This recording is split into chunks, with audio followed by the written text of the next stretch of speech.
त्याही संपवण्याची सुपारी या माणसाने घेतलेली आहे. त्यामुळे या सुपारीबाजाच्या तोंडातून हे शब्द या ठिकाणी शोभत नाही.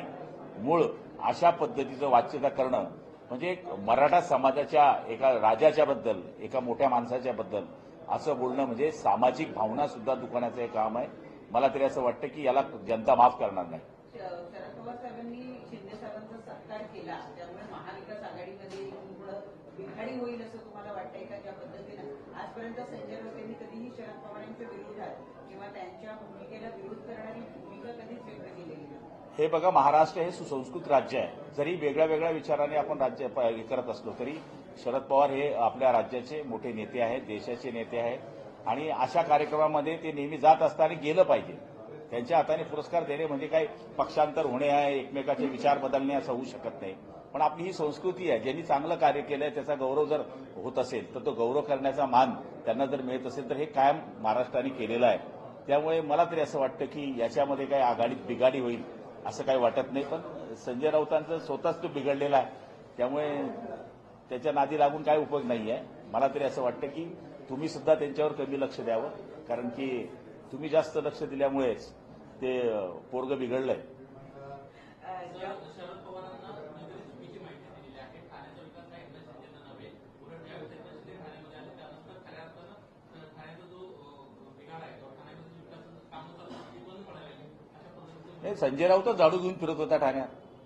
महापालिकेचे सगळे रस्ते संजय राऊतने झाडले आहे.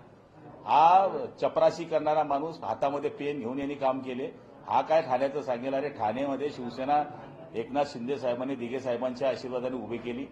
जे ठाणं ज्याच्याशिवाय सगळं उणं असं बाळासाहेब म्हणायचे, ती ठाण्याचे आज स्वरूप जाऊन बघा. मेट्रो बनते, रस्ते बनलेले आहे, पाण्याची व्यवस्था आहे, सगळ्या गोष्टी एकनाथ शिंदे साहेबांनी केल्या आहे. त्यांना ही अक्कल पाहिजे की एवढी खातं ज्याच्या माणसाकडे आहे त्या माणसाने भरघोस पैसा.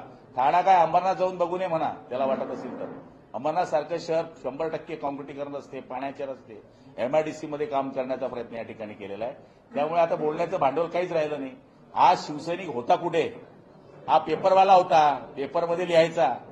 बाळासाहेबांच्या पायाशी बसला, सलाम उजरीगिरी केली. बाळासाहेबांनी म्हणलं बच्चू चांगलं दिसतंय म्हणून राज्यसभा मिळाली. याला कधी माहित आहे निवडणुका काय आहे, शिवसैनिक काय आहे, किती केसेस याच्यावर?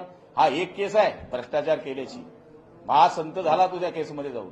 घडीघडी तेच सांगतो, मी जेलमध्ये जाऊन आलो, मी जेलमध्ये जाऊन आलो. आता त्याचा सत्कार त्या कारणास्तव केला पाहिजे. पण 2 दिवसांपूर्वी मुख्यमंत्री राज ठाकरे यांना भेटून आले, त्याच्यावेळी त्यांनी असं वाक्य वापरलं की शिवतीर्थाचा आता टॅपेज आलेला आहे. जो तो येतो उत्सुक शिवतीर्थावर जातो आणि कॉफी पितो.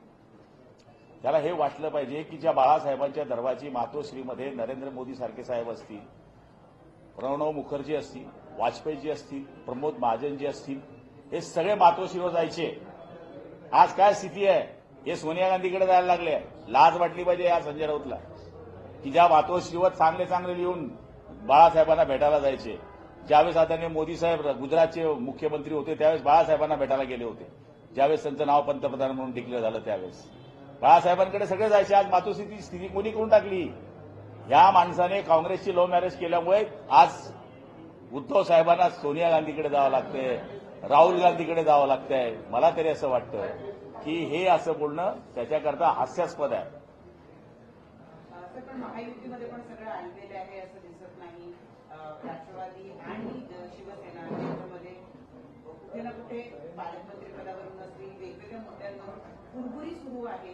त्यात धनंजय मुंडेंचं प्रकरण आहे. धनंजय मुंडे यांचा राजीनामा घेतला जात नाही किंवा धनंजय मुंडेंमुळे हे सरकार बदनाम होत आहे अशी शिवसेनेची भावना आहे का? हे बघा, 3 तुल्यबळ पक्ष एकत्र आल्यानंतर थोड्या मोठ्या कुरबुरी चालणारच आहेत. कारण की मला वाटतं की माझ्या जिल्ह्याचं मला पालकमंत्रीपद मिळालं पाहिजे, त्यांना वाटतं की मला मिळालं पाहिजे. ह्या गोष्टी चालणारच आहेत. 3 जण आहे, तुल्यबळ आहे, या घटना घडणार. ते आजच घडत आहे असं नाही आहे. मागच्या काळातही घडत आल्या, पुढेही घडणार आहेत. पण त्याचा अर्थ असा नाही आहे की सगळं बिघडून जाणार आहे. त्याच्यावरही तोडगा काढण्याकरता 3 नेते सक्षम आहे आणि ते वेळोवेळी त्याची सुधारणा करत असतात. आणि मला नाही वाटत की त्याच्यामुळे फार मोठं प्रलय येणार आहे आणि संजय राऊतांचं भाकीत फार सत्य ठरणार आहे. त्याच्यामुळे चिंता करण्याची गरज नाहीये. धनंजय मुंडेंच्या बाबतीमधला जो प्रश्न आपण विचारला तर आम्ही तर हेच म्हटलं की जो दोषी असेल त्याच्याबाबत कारवाई केली गेली पाहिजे. आता त्या ठिकाणची तपासणी सुरू आहे. जर त्याच्यामध्ये दोष असतील तर त्यांचे नेते अजित पवार त्याच्यावर निर्णय घेतील.